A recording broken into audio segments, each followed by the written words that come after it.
So with these switches, they come in all different types of pressure. You can see the cross here, and then these two little prongs that go into the keyboard. So you have to make sure you have to put it the correct way. Here on the keyboard, you have two little holes there. I'm gonna match it up, and then you wiggle it in there, and then slowly push it in. Do it again here with, I believe this is the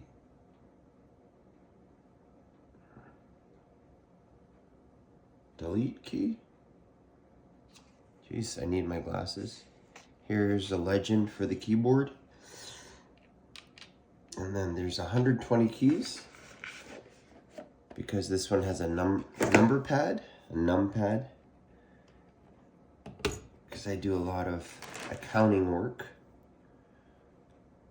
So, and you can also game too, using the numpad as a moving.